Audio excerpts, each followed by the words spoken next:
ल प्रवीणजी तपाईँलाई है मैले टक्कै त्यही ललितपुरमा तपाईँले पनि यस्तै रिहाब खोलेर तपाईँले जति पनि भाइ बहिनीहरू हुन्छ नि हो त्यस्तो भाइ बहिनीहरूलाई चाहिँ यो गलत हो हाम्रो संसार भनेको यता हो होइन हो एउटा कुरा भन्नुभयो नि हजुर तपाईँले साथीहरूलाई एभोइड गर्न सक्नुहुन्छ होइन हो यो एउटा फेरि कस्तो कुरा आयो भने मलाई यो एउटा हामी बसेको यो प्रोग्रामले हजुर we can not change people place and things भन्छ क्या ओके हामीले त्यो समाजलाई बदल्न सक्दैनौँ सक्दैन एकदम साथी भाइहरू पनि चाहिन्छ फेरि हामीलाई ओके त होइन नि त हो चाहिन्छ त्यसमा चाहिँ अलिकति यो कुरा अर्कै मोडिन्छ क्या तर यस्तो हुन्छ जस्तो कि तपाईँको हुन त तपाईँको साथीलाई बुझ्ने साथी भनेको के हो भनेर त्यो बुझ्ने तपाईँको एउटा पर्सपेक्टिभ भनौँ न त्यो तपाईँको फरक होला मेरो फरक होला जस्तो कि तपाईँले साथी कस्तोलाई बनाउनु भने जसले चाहिँ तपाईँलाई एउटा राम्रो मार्गतिर लैजान्छ होइन सो जिन्दगी भनेको के हो तपाईँले त्यही ड्रग्सै खाने मात्रैलाई साथी बनाउनु पर्छ भन्ने छैन नि त फर एक्जाम्पल तपाईँ र मेरो उमेरले ग्याप होला यदि मैले तपाईँको लागि राम्रो कुरा चिताउँछु तपाईँको चाहिँ होइन लाइक के भन्छ नलेज वाइज या हरेक वाइज मैले तपाईँको प्रगति चाहन्छु भने मलाई पनि त साथी बनाउन सक्नुहुन्छ नि त होइन म न कि तपाईँसँग साथी बन्न ड्रग्सै खानुपर्छ भन्ने त होइन नि त सो तपाईँले ड्रग्स खाने साथीलाई चाहिँ तपाईँले बरु चेन्ज गर्ने कोसिस गर्नुहोस् कि जसरी तपाईँ सुध्रेर अहिले भन्यो भने तपाईँ त्यो ड्रग्स खाँदाको जिन्दगी र अहिले नखाँदा जिन्दगीमा त आकाश पाताल फरक भेटिरहनु भएको छ नि त इभन तपाईँलाई मान्छेले गर्ने व्यवहार होइन त्यो तपाईँलाई चाहिँ तपाईँकै फ्यामिलीले हेर्ने व्यवहारमा तपाईँले चाहिँ धेरै चेन्जेस देखिरहनु भएको छ भने सो तपाईँ जस्तै लायक तपाईँको साथीलाई पनि बनाउनुहोस् कि म चाहिँ त्यो भन्छु तपाईँले साथीलाई टोटली अभोइड गर्ने होइन हेर साथी हामी जुन बाटोमा जाँदैछौँ त्यो बाटो गलत रहेछ होइन हो तँलाई यो कुरा एक्सेप्ट गर्न टाइम लाग्छ म त विगत 12 वर्षदेखि मैले एक्सेप्ट गर्न सकेको छैन भने त 6 महिना 1 वर्षमै तैँले यो कुरा एक्सेप्ट गर्छस् भन्ने होइन तर कोसिस गर्नु पऱ्यो साथी बास त्यो भने तपाईँको साथीसँग सम्बन्ध नै टुटेन र तपाईँको कारणले उसको एउटा भन्ने हो भने आई थिङ्क ड्रग्सको लाइफलाई नर्कको लाइफ भन्दा केही फरक नपर्ला होइन भनेपछि त्यस्तो लाइफलाई त तपाईँले त एउटा मिनिङफुल लाइफ बाँच्न सिकाउनु भयो नि त के कसो हो त्यही हुनाले तपाईँले साथीलाई टोटली अभोइड गर्न मिलेन सकेन भने हामीले त्यो त गर्न सक्यो नि त सो यदि ऊ तपाईँको साँच्ची नै साथी हो असली मित्र हो भने त तपाईँले भने कुरा उसले सुन्छ नि त तपाईँ हिँडेको बाटोमा ऊ हिँडिन्छ नि त अब पहिला सुरुमा ड्रग्स खाने बेला तपाईँको कारणले उसले सुरु गरे या उसको कारणले तपाईँले सुरु गर्नुभयो त्यो त तपाईँहरूलाई थाहा छ नि त होइन सो भने तपाईँले साथी नछोड्नुहोस् तर साथीलाई पनि तपाईँ जस्तै एउटा राम्रो मान्छे बनाउन चाहिँ कोसिस गर्नुहोस् के कसो त अब अहिले फर एक्जाम्पल हामी जाँदैछौँ अब हामीलाई के थाहा गन्तव्य नपुग्दै हाम्रो केही होला कि अब दुबारा म चाहिँ यो अस्ति पाएको जिन्दगीमा चाहिँ मैले एउटा मिनिङफुल परिवारको हो आफन्तको हो चिन्दै नचिनी म चाहिँ कुलतमा फसेर मरेँ अब चाहिँ म पुरा बुद्ध जस्तो बनेर केही नखाएर म एकदम राम्रो मान्छे बनेर म बाँच्छु एकचोटि धरतीमा पठाइदेऊ न भन्दै गर्दा हामी आउन मिल्छ त मिल्दैन नि त तपाईँलाई पनि ज्ञान दिन्छ त नि है यो बारेमा हजुर यो ड्रग्सहरूको बारेमा रिहाबहरूको बारेमा पनि ज्ञान छ हो मलाई ज्ञान चाहिँ छैन र तपाईँलाई कस्तो भने यो कुलत भनिसकेपछि जस हल्का नलेज होइन तपाईँलाई त्यसले हाम्रो फ्यामिलीलाई कति इम्प्याक्ट पर्छ होइन अब तपाईँलाई त्यहाँ बुवा मम्मीले जन्माउनमा कति दुःख भएछ हुर्काउनमा कति दुःख भएछ होइन त्यो तपाईँले एउटा एजमा पुगेपछि बुझ्नुहुन्छ नि त अनि म चाहिँ तपाईँलाई के चाहन्छु भने यो धरतीमा भएको हर कोहीले एउटा मिनिङफुल जिन्दगी बाँच्ने उसँग पुरा अधिकार छ क्या होइन सो यदि मेरो चाहिँ माइन्ड सेट कस्तो छ भने यदि कोही मान्छेले दुःख पाछ र उसलाई मैले थोरै केही हेल्प गरेर उसले एउटा मिनिङफुल जिन्दगी बाँच्न सक्छ भने वाइ नट मैले उसलाई हेल्प नगर्ने त सो म चाहिँ हेल्प गर्नतिर लाग्छु नि क्या मेरो क्षमताले भ्याएसम्म होइन सो अहिले चाहिँ के तपाईँ घर जाँदै हुनुहुन्छ घर जानु लाग्यो अहिले ओके ओके अहिले गएर बेलुकातिर फर्किने ए अहिले गएर बेलुकातिर फर्किने घरमा नि बस्नै मन लाग्दैन हो ठिक हो ठिक हो ठिक हो त्यही समाज त हो नि ठिक हो ठिक हो ठिक हो फेरि आएछ ट्यापे भन्छ फेरि त्यही भन्छ है फेरि आएछ ट्यापे अब यसले दुःख दिने भयो भन्छ गाह्रो छ गाह्रो छ गाह्रो छ अगाडि पो पुरा काट्दैन त पछाडि पुरा काटिहाल्छ ठिक हो ठिक हो दुःख पनि डेन्जरै दिएको क्या मलाई टोलतिर है ए झगडा पनि नम्बर 1 सबैभन्दा अगाडि ए तपाईँले पहिला जुन टोललाई पहिला त्यसरी दुःख दिनुभएको थियो हजुर अब तपाईँले त्यही टोललाई नै सेवा गरेर त्यही नै एउटा खुसीको चाहिँ एउटा म्यासेज तपाईँले सेयर गर्नुपर्ने हुन्छ क्या हामी तपाईँलाई त्यो टोलसँग त्यो समाजसँग कति दिन भाग्ने भन्नु त ल हो त्यो त बुझ्नुभयो त त्यही फेस गर्नलाई अलिकति समय लाग्छ भन्ने हो छ क्या मलाई चाहिँ नो प्रब्लम तपाईँ 2 वर्ष 3 वर्षपछि नै ओके म पहिलाको प्रवीण होइन है गाइज होइन सो हो म पहिला गलत थिएँ हजुर तर अहिले म सुध्रेको छु भनेर चाहिँ तपाईँ त्यही समाजमा चाहिँ कस्तो हुनु पऱ्यो भने एउटा एक्जाम्पल बनेर निक्लिदिनु पऱ्यो कि प्रवीणजी हुन्छ दाइ उदाहरण है तपाईँहरू जब यस्तो कुलतमा फस्नुहुन्छ नि हजुर अब हाम्रो प्यारेन्ट्सले तपाईँलाई बाउआमाले चाहिँ कसरी थाहा पाउने कि मेरो बच्चा चाहिँ कुलतमा फसेको छ भनेर लाइक केही त्यस्तो केही तपाईँहरूको सिम्टम हुन्छ नि त बाउआमाले केही भन्दै गर्दा तपाईँहरू पुरा रिसाउने या त्यस्तो केही हामीले कसरी है? मैले बुझेँ हजुर गाजा खाँदाखेरि हजुर। अब हाम्रो यो गाजा नेपालमा त प्रख्यातै छ नि त जहाँ पनि पाइन्छ हजुर गाजा खाँदाखेरि सुरुमा भोक डेन्जर लाग्छ सुरुमा होइन? ओके भोक यस्तो लाग्छ कि जति भात दिए पनि जति मासु दिए पनि गम गम खान मन लाग्छ क्या ओके ओके अनि त्यही गाजा बिस्तारै खाने क्रममा त्यो गाजाले पहिल्यै जस्तो रमाइलो ट्रिप दिन छोडिदिन्छ छोडिदिन्छ छोडेपछि त्यो भात खान मन लाग्दैन ए ओके एक त गाजा खाएपछि आँखा रातो पनि हुन्छ ओके पाएको नहोला कतिजनाले चाहिँ आँखामा आई ड्रप पनि हाल्छ त्यसको लागि ओके अनि बिस्तारै उसलाई त्यो गाँजाको ट्रिप दिन छोडिदिन्छ राम्रो हजुर त्यसपछि उसले पिल्सहरू छ नि त पिल्स हजुर पिल्सहरू युज मैले चाहिँ भन्नु न मैले चाहिँ पिल्सहरू युज गर्थेँ क्या त्यसपछि ओके त्यसले फेरि यस्तो मजा लाग्ने फेरि भात मजाले खानु मन लाग्छ ए ओके के खानेकुरा खाए पनि पच्छ पच्छ चुरो पनि तानातानी गर्नु मन लाग्ने ओके होइन अनि फेरि बिस्तारै त्यही पिल्सले पनि फेरि अब त्यही गुड ट्रिप क्या ओके एकदम रमाइलो ट्रिप दिन छोडिदिन्छ फेरि के हुन्छ भन्दाखेरि खाना खान मन नलाग्ने ओके निन्द्रा लाग्ने ओके होइन त्यसो फेरि अर्को अब पिल्ससम्म त ठिक हो त्यसपछि माथि गइसकेपछि चाहिँ त्योभन्दा हाई डोजको चाहियो नि त हामीलाई drug चाहियो त। ओके त्यसपछि त सुईहरू हान्नु पर्यो ओके अनि परिवारमा त अब सुईहरू हानेपछि त हाम्रो फेरि बानी कस्तो हुन्छ भने हानेपछि त्यहीँ छोडिदिने बानी हुन्छ क्या ओके ओके त्यहीँ ओके छोडेपछि अब ए त्यहीँबाट नि एउटा एक त दिनकै पैसा माग्दाखेरि परिवारलाई त्यहाँ शङ्का हुन्छ ओके अर्कोचोटि अब लेट अब बिहान एकदम सुतिरहन्छ नि त हो, उठ्दै ओके। नहुने कि 12-1 बजीसम्म उठ्दै नहुने ए। त्यहाँ पनि एउटा शङ्का हुन्छ ओके। अनि अर्को हाम्रो शरीर दुब्लाउँदै जान्छ अनि त्यसपछि अर्को एउटा मुख्य यो कारण चाहिँ के भन्दाखेरि हाम्रो एउटा नराम्रो छाप बसिसकेको हुन्छ क्या ओके ओके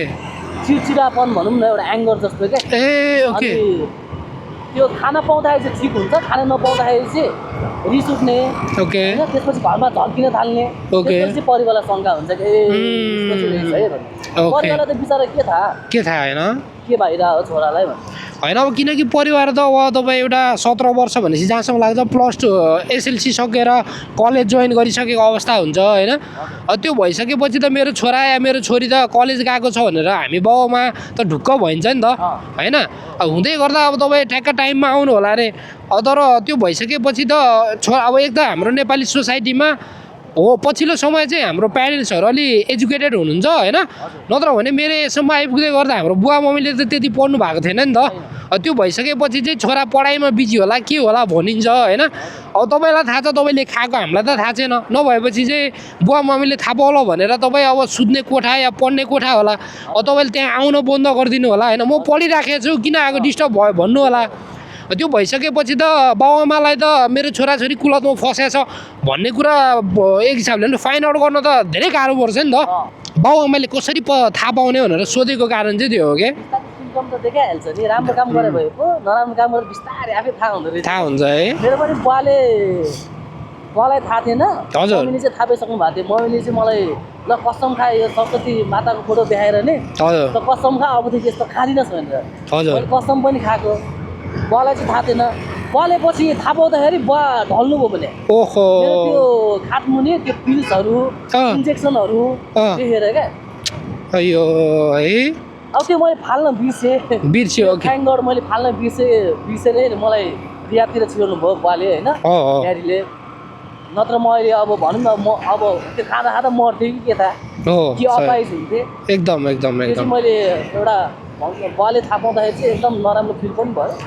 अब तपाईँ हाम्रो घरमा चाहिँ कतिजना हुनुहुन्छ तपाईँहरू लाइक भन्नाले तपाईँ एक्लै एउटा छोरा हो कि दाजुभाइ कोही पनि हुनुहुन्छ मेरो एउटा बहिनी छ हजुर अनि मेरो बहिनी चाहिँ डक्टर पनि हो ओके चाहिँ अहिले अस्ट्रेलियामा छ हजुर हजुर अनि मेरो वाइफ छ ए ओके गुड गुड गुड हजुर बच्चा पनि छ एउटा ए भेरी गुड त्यति बेला म ड्रग्स युज गरिसकेको थिएँ बे गर्दा बुवा आमाले चाहिँ मेरो छोरा बिग्रियो अनि यसलाई अब बे गर्यो भने चाहिँ सुध्रिन्छ भन्ने सोच पनि एउटा राखेको हुँदो रहेछ क्या ओके ओके ओके विचार गर्दाखेरि चाहिँ है हजुर हजुर अब समाजहरूले नि के भनिदिन्छ नि तपाईँको छोरा बिग्रियो बिग्रियो यसलाई बे गरिदिनु सुध्रिन्छ सुध्रिन्छ भनिदिनु तर त्यस्तो नहुने रहेछ क्या नहुने रहेछ है भनेपछि बिग्रिँदो रहेछ क्या झन् बिग्रियो सुध्रिने मान्छे सुध्रियो ठिकै छ ओके बिग्रिने मान्छे झन् बिग्रियो क्या त्यहाँ ओहो कसरी हजुर कसरी अब नसा खाइसकेपछि त अब आफूलाई त नसाको दैनिकी अब नसामा बस्न मनपर्छ नि त एक्ज्याक्टली सबभन्दा फेरि मिल्ने भनेको वाइफै हुन्छ एकदम एकदम दिन्छ सँगै खाइन्छ होइन उसलाई थाहा हुन्छ क्या मेरो मान्छेले आज पक्कै केही खाएर आएको छ भन्ने थाहा हुन्छ त्यसपछि उसले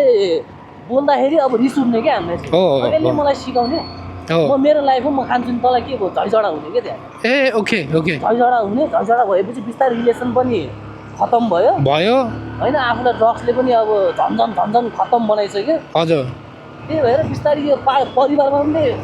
ढोस्दै बनाइदिने क्या त्यहाँ ड्रग्सले होइन ढोस्दै बनाइदिने सो अहिले चाहिँ तपाईँको अब एउटा बच्चा पनि रहेछ हाम्रो म्याम पनि हुनुभएको रहेछ सो विगत 2 वर्षदेखि तपाईँ चाहिँ यसरी अब एक हिसाबले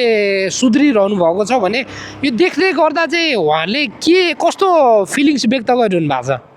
म एउटा कुरा चाहिँ के भन्छु भने मेरो लाइफले चाहिँ मलाई अहिलेसम्म यो किन्दै त्यो किन्दै भन्ने चाहिँ भने छैन है छैन है माग्दैन उसले किनभने हाम्रो लभ म्यारेज हो होइन हजुर हजुर उसलाई थाहा छ मेरो बानी कस्तो छ भनेर ओके ओके खाएपछि र नसा नखाँदाखेरि कस्तो छ भन्ने थाहा छ ओके अनि उसले मलाई अहिलेसम्म केही पनि मागे पनि छैन हजुर यो किन्दै भने ऊ आफै काम गर्छ ऊ ब्याङ्कमा एउटा एकाउन्टेन्टको जब ओके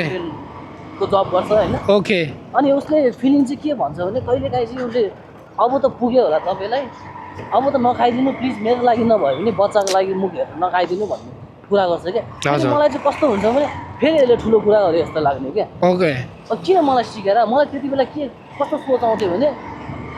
मेरो लाइफ हो म खान्छु नि यार तँलाई के भयो त आफ्नो लाइफ मैले यतिसम्म पनि भनेको छु कि दाइ होइन हजुर त तेरो मसँग खुसी छैन भने मसँग खुसी छैन त जान त अरूसँग जा हजुर ओके बे गरेर ल्याएको केटीलाई त्यस्तो भन्दाखेरि कस्तो फिल भयो होला एकदम गिल्ट हुने क्या दाइ त्यही भएर मलाई घरमा प्रायः जस्तो गइरहनु मन लाग्छ नि किनभने पुरानो त्यो कुराहरू ठ्याक्कै आइपुग्छ क्या होइन तपाईँले यस्तो मुटुमा झस्ता हान्छ नि हजुर थाहा नै हुँदैन जस्तो मुटुमा हान्छ कस्तो मुटुले कस्तो कमजोर बनाइन्छ क्या दाइ होइन तपाईँले माया त कति लाग्छ नि तर त्यो मैले गरेको गल्तीहरू उसको इभन कि उसको दराजमा राखेको सुन पनि मैले बेच्दै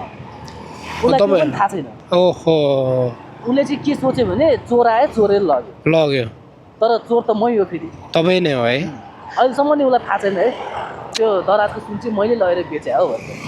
अब उसले थाहा पाएर पनि उसले त्यो मायाको लागि उसले थाहा नपाए जस्तो गरे हो कि होइन अब छोरी मान्छेको त तपाईँलाई भन्यो भने इभेन भगवान्ले धरि पनि छोरी मान्छे चरित्र नबुझिरहे अरे क्या होइन भनिसकेपछि उनीहरू भनेको यति कोमल हृदय हुन्छ कि तपाईँलाई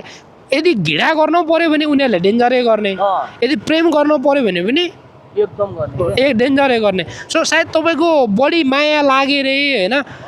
सायद कति प्रायः उहाँले अब थाहा पाएर नपाए जस्तो गरिदिएको हो कि त तपाईँले त्यो मैले थाहा पाएँ भनेर चाहिँ मैले उसलाई त एउटा महसुस गराएँ भने ऊ चाहिँ मेरो नजरमा गिरेको जस्तो फिल हुने होइन त्यो भनेर पनि उहाँ चुपचाप बस्दिनु भएको हुन नि सक्छ फेरि पछि कस्तो फिल हुने भने होइन म सुत्रिरहेको छु नि त अहिले ओके सुत्रे पनि मैले कतिपय ठाउँमा जब पाउँदिनँ क्या राम्रो ओके जब नपाएपछि कस्तो हुन्छ भने बिस्तारै अब मेरो वाइफले त जब गर्छ नि त गर्छ कहिलेकाहीँ अब सधैँ कुरा मिल्छ भन्ने हुँदैन नि त दाइ हुँदैन कुरा गर्दा रिस उठ्छ नि त सही हो कुरा आउँछ भने तेरो कमाइमा म बस्नु पर्यो हो मलाई पाल्यो भने तैँले मलाई पढाएर हो भन्ने कुराहरू पनि गराएको थिएँ क्या मैले चाहिँ कुराले गर्दा नि फेरि म पुनः नसा सेवन गरेँ क्या मैले त्यो एउटा कुराले गर्दा होइन अब त्यो प्लिज अब त्यो म तपाईँलाई होइन हातै जोडेर तपाईँलाई भन्छु होइन अब त्यो बाटो नलाग्नु जिन्दगी हाम्रो त्यति मात्रै होइन होइन मैले तपाईँलाई के भनेँ भने विगतमा तपाईँलाई जे भयो त्यो हामीले विगतलाई चेन्ज गर्न सकिँदैन नि त तर फ्युचरलाई त हामीले चेन्ज गर्न सकिन्छ नि त होइन विगत हाम्रो हातमा थिएन फ्युचर त हाम्रो हातमा छ नि त होइन सो त्यो भएको हिसाबले चाहिँ हामीले के चाहिँ गर्नु पऱ्यो भने प्रवीणजी अब तपाईँलाई जुन सोसाइटीले नराम्रो भनेको थियो एउटा ट्यापे प्रवीण भनेको थियो नि म तपाईँलाई त्यही सोसाइटीले मान्छे यस्तोबाट पनि यस्तो बन्न सकिँदो रहेछ यदि उसमा चाहिँ इच्छा शक्ति छ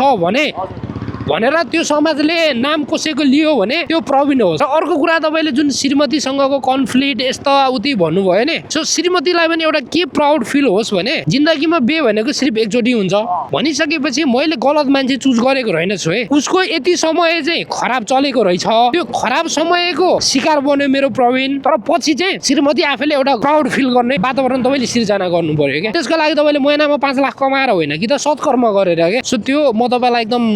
बेस्ट विसेस भन्छु पनि र तपाईँसँग म किप इन टचमा पनि बसौँला होइन यो संसार भनेको तपाईँले जति धेरै प्रेम बाँड्यो त्यति धेरै प्रेम बाँडिने हो क्या ठिक छ अब तपाईँले कसरी हुन्छ अब आफ्नो पार्टनरलाई होइन अब फ्युचर त टोटल्ली तपाईँको हातमा छ नि त अब तपाईँ कस्तो मान्छे बन्ने भन्ने कुरा त तपाईँको हातमा छ नि त होइन सो त्यो भएको भएर हामीले जति सक्दो राम्रो सत्कर्म गर्ने कोसिस गरौँ होइन अब हामीले मान्छेलाई पैसा टन्नै पैसा दिएर मात्रै सत्कर्म भनिँदैन नि त होइन सो तपाईँले बिग्रिने आँटा मान्छेलाई सही बाटो देखाउनु त्यो पनि एउटा तपाईँको सत्कर्म भयो क्या कसो त हजुरको ठ्याक्कै त्यही लोकेसनमै हो ओके हुन्छ हुन्छ ठिक छ ठिक छ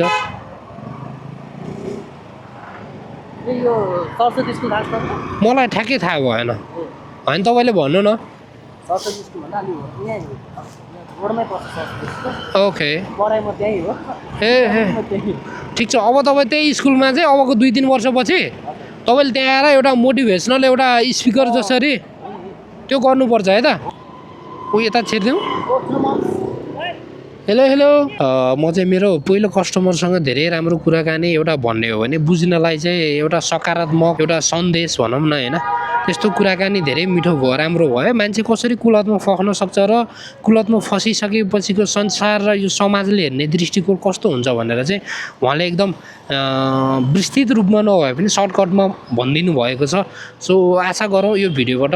मेरा हेर्ने दर्शकहरूले केही न केही कुराहरू सिक्नुहुनेछ भन्ने मलाई पुरा विश्वास छ हस् ल थ्याङ्क यू ब्रदर है त अब हामी किप इन टचमा बसौँला तपाईँसँग धेरै मिठो कुराकानी भयो र आशा छ हाम्रो यो कुराकानीले हाम्रो जति पनि हेर्ने दर्शकहरूले केही न केही कुरा सिक्नुहुनेछ र अझै विस्तृत रूपमा कुरा बुझ्नको लागि चाहिँ म तपाईँ बस्नु भएकै ठाउँमा आएर तपाईँलाई भेट्छु एकचोटि है हस् ल थ्याङ्क यू ब्रदर ल टेक केयर है त हस् थ्याङ्क यू ल हस्